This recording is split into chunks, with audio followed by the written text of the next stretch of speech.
Life and death. हर सभ्यता धर्म में मौत और जीवन को लेकर अपने विचार होते हैं। जैसे हिंदू धर्म में लोगों को मरने के बाद जला दिया जाता है, लेकिन मुस्लिम और क्रिश्चियंस में ऐसा नहीं होता। वो लोग जलाने के स्थान पर शरीर को दफनाते हैं। हाँ, लेकिन मनुष्य की कब्र और दफनाने के तरीके में भी फर्क होता है। उसी तरह सिंधु सभ्यता के भी मृत्यु और जीवन को लेकर अलग विचार और प्रक्रियाएं थी। खुदाई में मिली कब्रें बताती है कि उस समय के लोग मरने वाले लोगों को किस तरह दफनाते थे और उनके मृत्यु को लेकर क्या परंपराएं थी। अब जो कब्रें मिली ये 700 साल पुरानी है, माने 2600 ईसा पूर्व से 1900 ईसा पूर्व के बीच की। खोज में कुछ महिलाओं के बाएं हाथ में मौजूद चूड़ियां मिली है, जबकि कुछ महिलाओं के हाथ में कमजोर टूटी फूटी चूड़ियां मिली, जिसका कनेक्शन उनके वर्ग से हो सकता है। वही कुछ महिलाओं के कंकाल के साथ तांबे के शीशे और गले में काले और हरे रंग की मालाएं भी मिली है। वही पुरुषों की कब्रों के साथ किसी भी तरह के आभूषण या फिर खास चीज नहीं मिली। हाँ, लेकिन पुरुष और महिला कंकालों के साथ मिट्टी के बने बर्तन जरूर मिले हैं, जिन्हें खाना बनाने के लिए इस्तेमाल किया जाता होगा, जिससे पता चलता है कि सिंधु सभ्यता के लोगों के विचार मृत्यु को लेकर मिस्र और दूसरी प्राचीन सभ्यताओं से काफी अलग थे।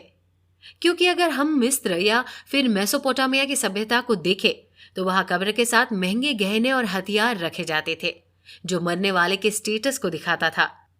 साल 2016 में हरियाणा के राखीगढ़ी में हड़प्पा से जुड़ी एक खुदाई के दौरान 4500 साल पुराना एक प्रेमी जोड़े का कंकाल मिला था। अब वैसे तो राखीगढ़ी में पुरातत्वविदों को एक कब्रिस्तान में अब तक 70 से ज्यादा कब्रें मिल चुकी है, लेकिन ऐसा पहली बार था जब पुरातत्वविदों को किसी जोड़े का कंकाल मिला था जो मरते समय एक दूसरे को देख रहा था।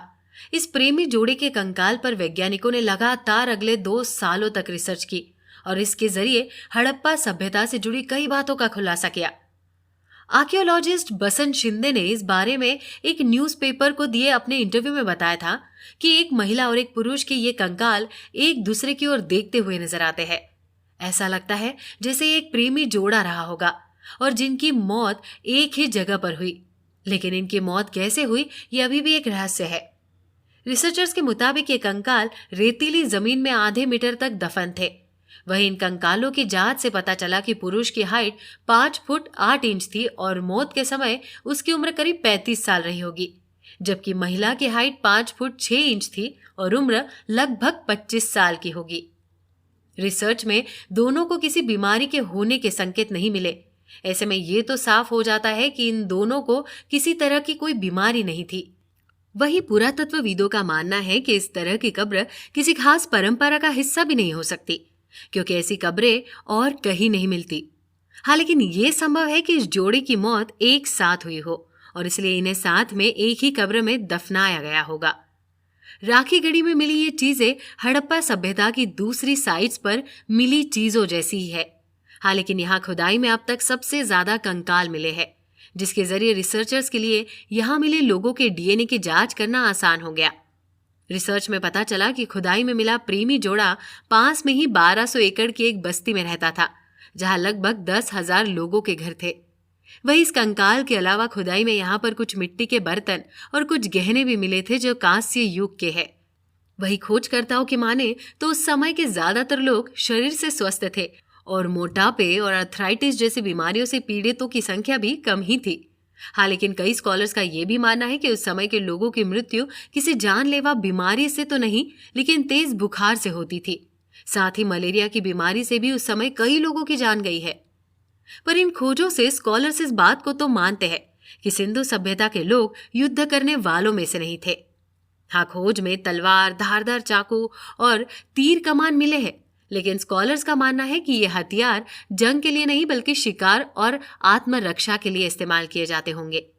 ऐसा इसलिए भी है क्योंकि अभी तक किसी भी साइट पर किसी बड़े युद्ध के निशान नहीं मिले।